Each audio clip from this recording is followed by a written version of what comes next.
Life on the Mississippi by Mark Twain. Chapter 16. Racing Days. It was always the custom for the boats to leave New Orleans between 4 and 5 o'clock in the afternoon. From 3 o'clock onward they would be burning rosin and pitch pine, the sign of preparation, and so one had the picturesque spectacle of a rank some 2 or 3 miles long of tall, ascending columns of coal-black smoke.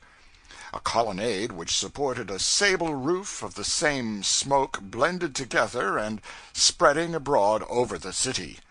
Every outboard-bound boat had its flag flying at the jackstaff, and sometimes a duplicate on the verge staff astern. 2 or 3 miles of mates were commanding and swearing with more than usual emphasis. Countless processions of freight barrels and boxes were spinning athwart the levee and flying aboard the stage planks. Belated passengers were dodging and skipping among these frantic things, hoping to reach the forecastle companionway alive, but having their doubts about it.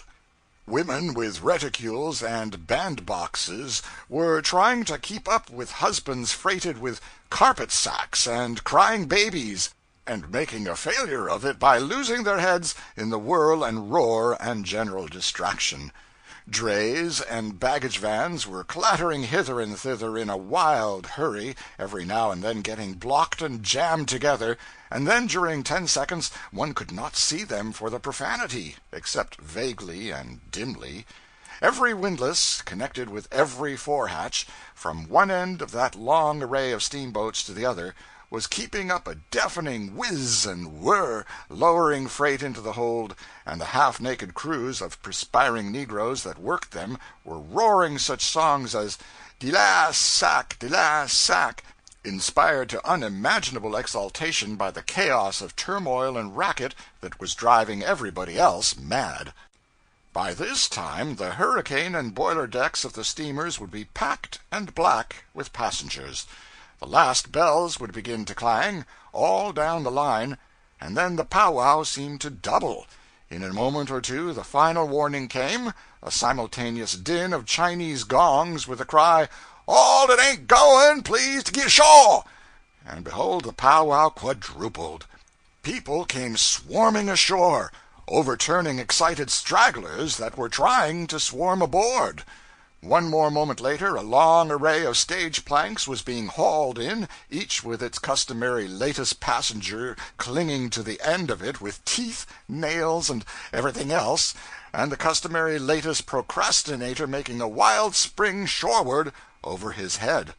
Now a number of the boats slide backward into the stream, leaving wide gaps in the serried rank of steamers. Citizens crowd the decks of boats that are not to go, in order to see the sight.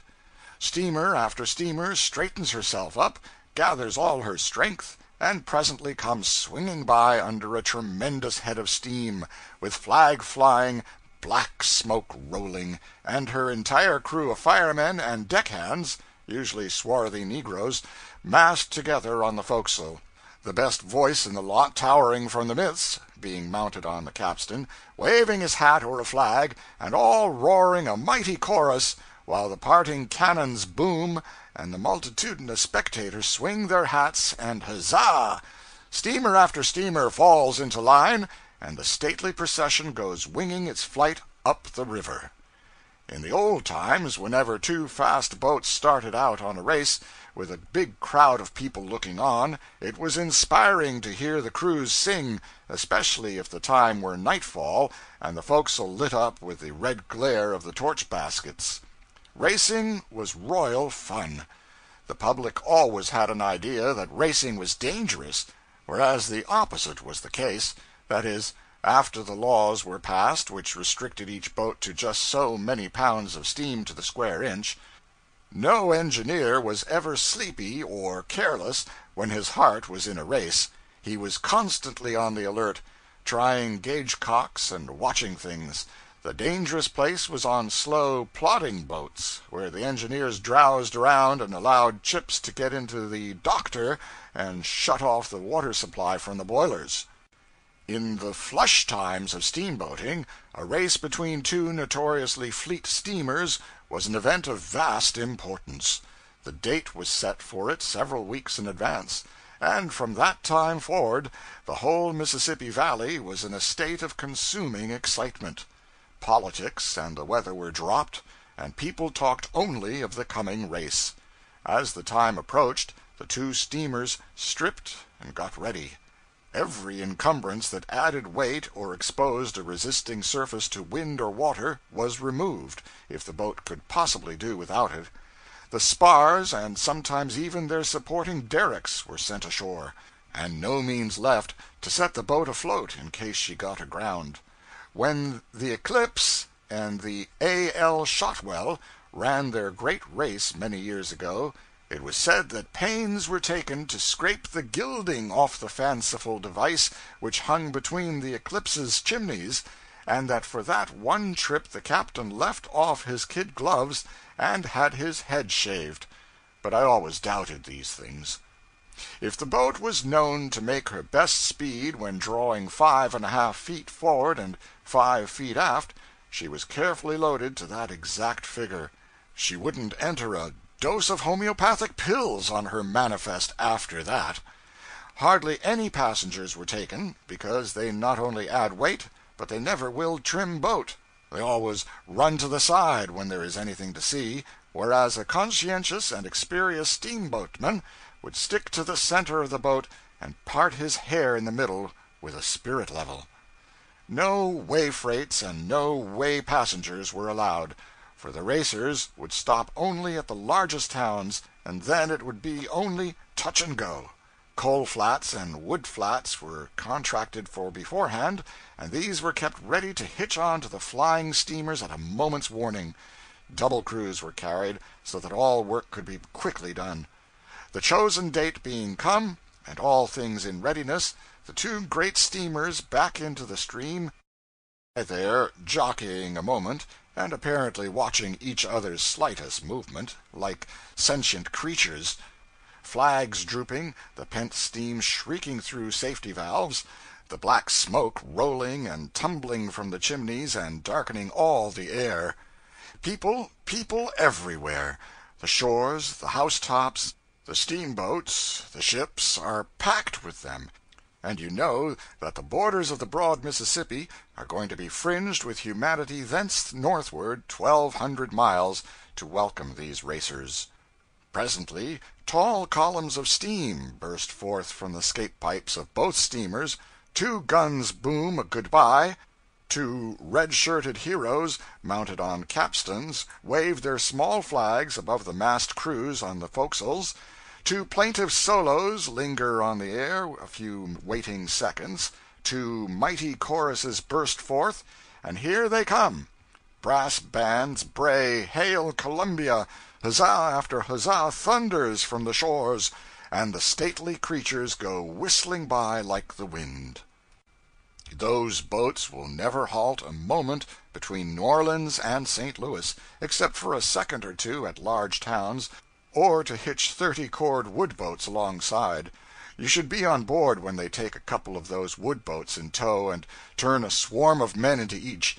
By the time you have wiped your glasses and put them on, you will be wondering what has become of that wood. 2 nicely matched steamers will stay in sight of each other day after day. They might even stay side by side, but for the fact that pilots are not all alike, and the smartest pilots will win the race. If one of the boats has a lightning pilot whose partner is a trifle his inferior, you can tell which one is on watch by noting whether that boat has gained ground or lost some during each 4-hour stretch.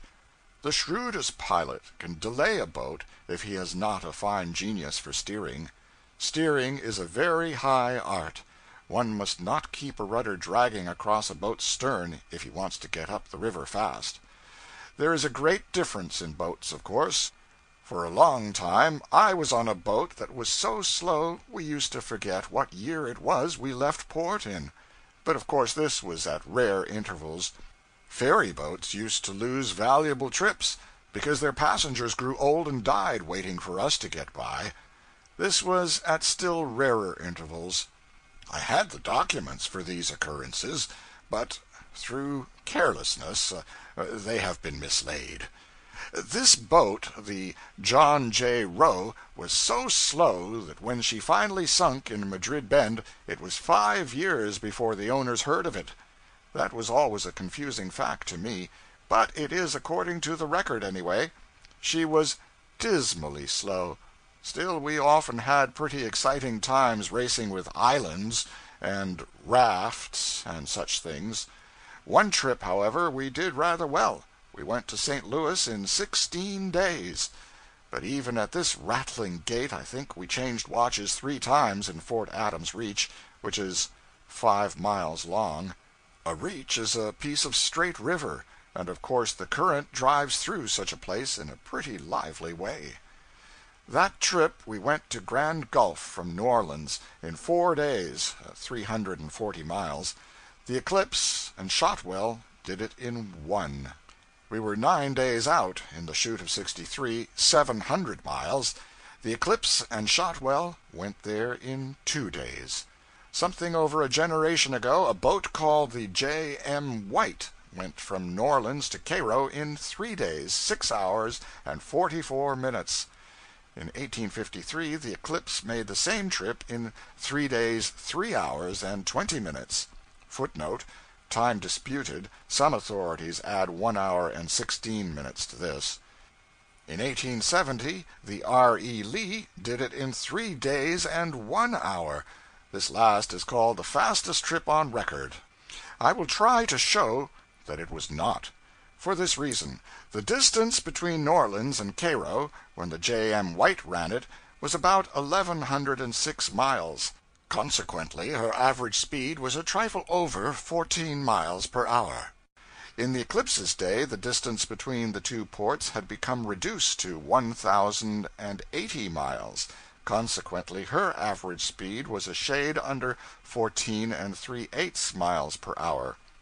In the R.E. Lee's time, the distance had diminished to about 1,030 miles. Consequently, her average was about 14 1/8 mile per hour.